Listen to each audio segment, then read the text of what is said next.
कार्तिक माह में पवित्र नदी या जल से स्नान और कार्तिक मास की कथा का विशेष महत्व माना गया है। इस पूरे माह में कार्तिक स्नान और भगवान की आराधना की जाती है और कार्तिक मास की कथा सुनी जाती है। इससे सांसारिक पापों का नाश होता है और भगवान श्री हरि विष्णु की कृपा प्राप्त होती है। एक नगर में एक ब्राह्मण और ब्राह्मणी रहते थे। वे रोजाना 7 कोस दूर गंगा यमुना स्नान करने जाते थे। इतनी दूर आने जाने से ब्राह्मणी थक जाती थी। तब ब्राह्मणी कहती थी कि हमारे एक बेटा होता तो कितना अच्छा रहता।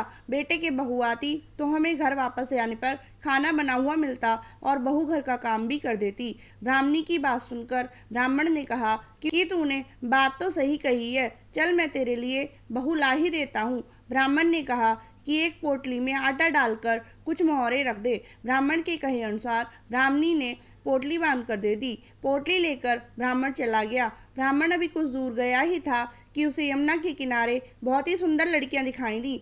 वे रेत में घर बनाकर खेल रही थीं। उनमें से एक लड़की ने कहा कि मैं अपना घर नहीं बिगाड़ूंगी, मुझे तो रहने के लिए ये घर चाहिए। लड़की की बात सुनकर ब्राह्मण मन ही मन सोचने लगा कि बहू बनाने के लिए यह लड़की सही रहेगी। जब वह लड़की जाने लगी तो ब्राह्मण भी उसके पीछे पीछे उसके घर तक चला गया। वहां जाकर ब्राह्मण ने कहा, बेटी अभी कार्तिक मास चल रहा है, इसलिए मैं किसी के घर खाना नहीं खाता। मैं आटा लेकर आया हूँ, तुम अपनी माँ से पूछो कि क्या वह मेरे लिए आटा छानकर 4 रोटी बना देगी। यदि वह मेरा आटा छानकर रोटी बनाएगी तो ही मैं रोटी खाऊंगा। लड़की ने जाकर अपनी माँ से सारी बात कह दी। माँ ने कहा ठीक है, जाकर बाबा से कह दे कि वह अपना आटा दे दें, मैं रोटी बना दूंगी।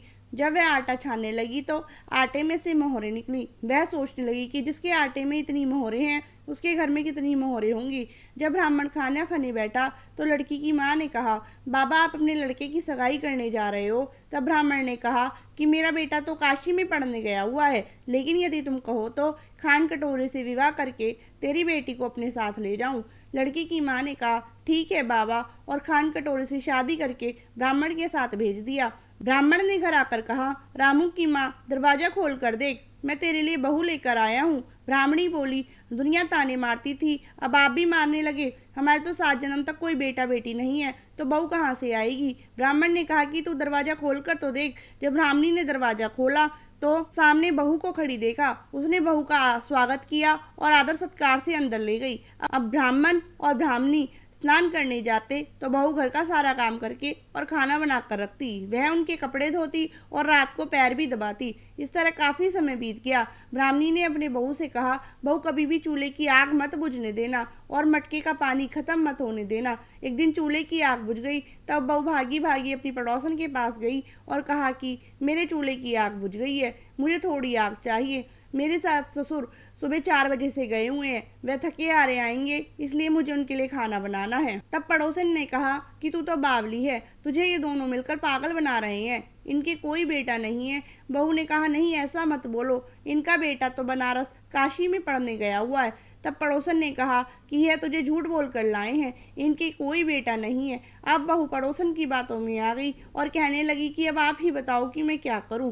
पड़ोसन ने कहा करना क्या है, जब तुम्हारे सास ससुर आए तो जली फूकी रोटियां बना कर देना और बिना नमक की दाल बना कर देना। खीर की कड़छी दाल में और दाल की कड़छी खीर में डाल देना। वे पड़ोसन की सारी सीख लेकर घर आ गई। उसके सास ससुर घर आए तो उसने ना तो उनका आदर सत्कार किया, ना ही उनके कपड़े धोए। जब उसने सास ससुर को खाना दिया तो सास बोली, बहू आज ये रोटियां जली फूकी क्यों हैं और दाल भी अलूनी है। तब बहू ने पलट कर जवाब दिया, एक दिन ऐसा खाना खा लोगे तो कुछ बिगड़ नहीं जाएगा तुम्हारा। सास ससुर को खरी खोटी सुनाकर वह फिर से पड़ोसन के पास गई और बोला कि अब आगे क्या करना है। पड़ोसन ने कहा, अब तुम 7 कोठों की चाबी मांग लेना। अगले दिन जब भी स्नान करने के लिए जाने लगे तो बहू अड़ गई कि मुझे तो 7 कोठों की चाबी चाहिए। तब ससुर ने कहा कि इसे चाबी दे दो, आज नहीं तो कल इसे ही देनी है। तब सास ने बहू को चाबी दे दी। सास ससुर के जाने के बाद जब बहू ने दरवाजे खोले तो देखा किसी में अन्न भरा है, किसी में धन भरा है और किसी कोठे में बर्तन पड़े हैं। जब उसने सबसे ऊपर का 7वां कोठा खोला तो देखा कि शिव जी, पार्वती माता, गणेश जी, लक्ष्मी माता जी, पीपल पथवारी, कार्तिक के ठाकुर, राई दामोदर, तुलसा जी का बिरला, गंगा यमुना व 33 कोटि देवी देवता विराजमान है। वहीं पर एक लड़का चंदन की चौकी पर बैठा माला जप रहा है। यह सब देखकर उसने लड़के से पूछा कि तू कौन है। तब लड़का बोला कि मैं तेरा पति हूँ, अभी दरवाज़ा बंद कर दे, जब मेरे माता पिता आएंगे तब दरवाज़ा खोलना। यह सब देखकर बहू बहुत खुश हुई और 16 श्रृंगार कर सुंदर वस्त्र पहनकर अपने सास ससुर का इंतजार करने लगी। उसने अपने सास ससुर के लिए अच्छे अच्छे पकवान बनाए।